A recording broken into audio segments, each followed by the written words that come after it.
Radhika daily ব্লগে তোমাদের সবাইকে স্বাগত। আমি রাধিকা চলে এসেছি তোমাদের সাথে শেয়ার করব পাইনাপেল ফ্রাইড রাইস। এই রেসিপিটি মালয়েশিয়ান, আমার হাজব্যান্ডের তৈরি এই রেসিপিটি। দেখো তৈরি করতে কি কি লাগছে সেগুলো সুন্দর করে আমি দেখিয়ে দিচ্ছি। প্রথমত আমাদের লাগবে আনারস বা পাইনাপেল।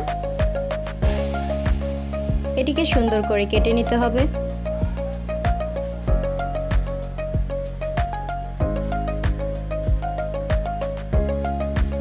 যেহেতু এটি আনকমন একটি রেসিপি, এটি কিভাবে কাটতে হয় এবং কি কি ব্যবহার করতে হয় সব কিছুই আমি ডিটেলসে দিয়ে দিচ্ছি, যাতে করে তোমাদের বুঝতে সুবিধা হয়। ভিডিওটা একটু বড় হলেও ধৈর্য সহকারে দেখবে, তাহলে বুঝতে পারবে এখানে কি কি ব্যবহার করা হচ্ছে। বাংলাদেশের রেস্টুরেন্টগুলোতে এই রেসিপিটা অ্যাভেলেবেল নেই, তাই খুব কম উপকরণ দিয়ে সুন্দর করে বাড়িতে বানিয়ে অবশ্যই ট্রাই করো। আনারসকে একদম ছোট ছোট করে কেটে নিতে হবে। এখানে আমি গাজর নিয়েছি।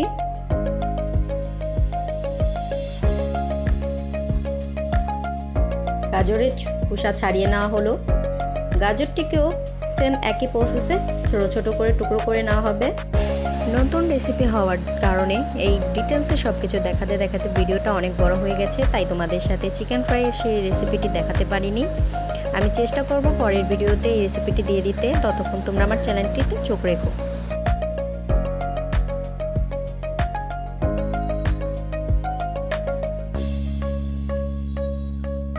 আর এখানে লাগছে বটবটি বা লং বিন, এটিকেও আমরা ঝিরি করে কেটে নিয়েছি।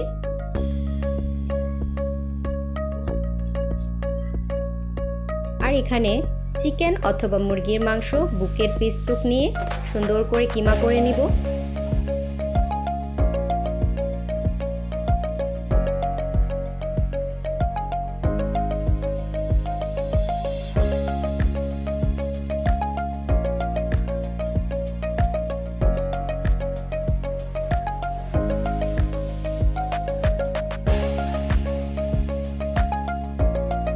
মাংসটি সুন্দর করে কিমা করা হয়ে গেছে। এখন উপকরণ দেখাচ্ছি। আনারস, বটবটি, চিকেন, কারি মশলা, চিনি, গাজর, fish sauce, testing salt, soya sauce. এগুলো তৈরি করতে আমাদের এই উপকরণগুলো লাগবে। এখন আমি একটি কড়াই প্যানে দিয়ে দিচ্ছি তেল।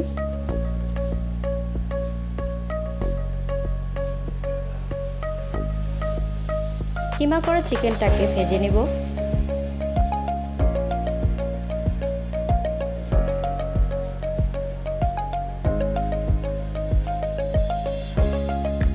ভাজা হয়ে গেছে, এখন বাটিতে তুলে নিচ্ছি। এখন আবারও কড়াই প্যানে তেল দিয়ে দিয়েছি, দিয়ে দিচ্ছি ডিম। ডিমটাকেও নেড়েচেড়ে ভেজে নেব।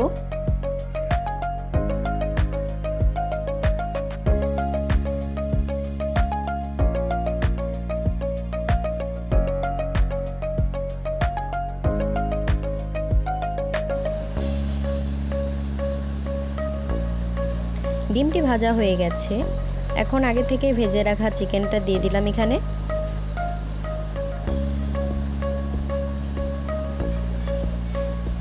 এখন এখানে বটবটি দিয়ে দিলাম।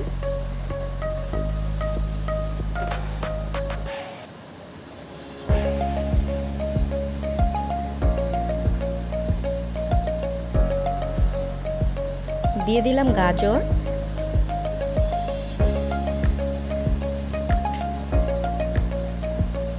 সবগুলো উপকরণ সুন্দর করে নেড়েচেড়ে মিশিয়ে নিয়েছি। এখানে আমরা রাইসটাকে দিয়ে দিচ্ছি।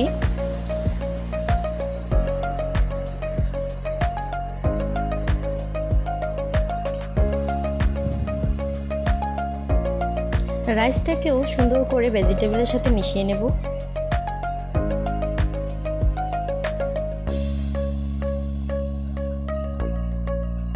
দেখো মিশিয়ে নেওয়া হয়ে গেছে।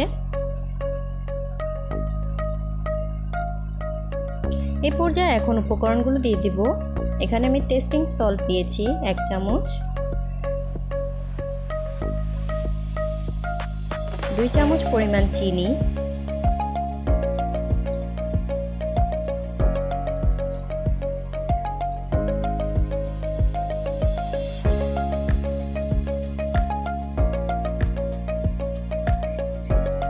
ফিশ সস দিয়ে দেব 3 থেকে 4 চামচের মতো।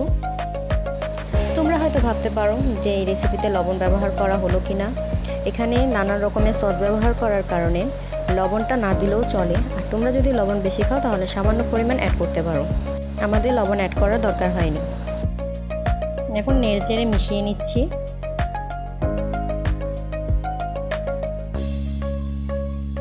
মিশানো হয়ে গেছে। এই পর্যায়ে দিয়ে দিব 2 চামচ পরিমাণ সয়া সস,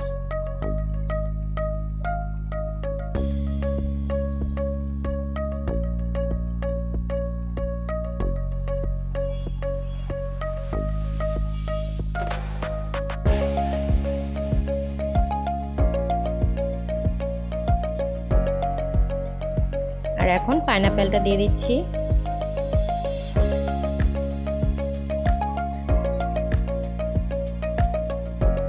পাইনাপেলটা শেষে দিলেই ভালো হয়, কারণ যখন গাজর আর বরবটি ভাজা হয়েছে তখন দিলেই আনারসটা গলে যাওয়ার সম্ভাবনা থাকে, তাই এটি শেষ পর্যায়ে দেওয়া উচিত।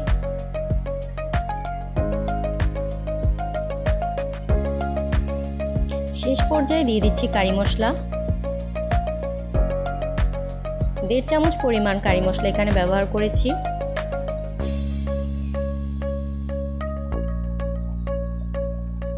এখন সুন্দর করে সবগুলো উপকরণ মিশিয়ে নিয়ে নেব।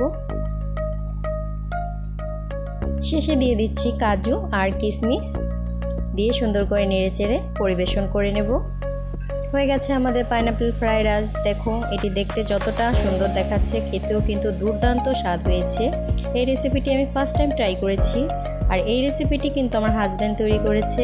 দুর্দান্ত স্বাদের এই রেসিপিটি তোমরা অবশ্যই ট্রাই করবে, আর কেমন হলো অবশ্যই কমেন্টে জানাবে। অবশ্যই চ্যানেলটিকে সাবস্ক্রাইব করে আমাদের পাশে থেকো। ধন্যবাদ।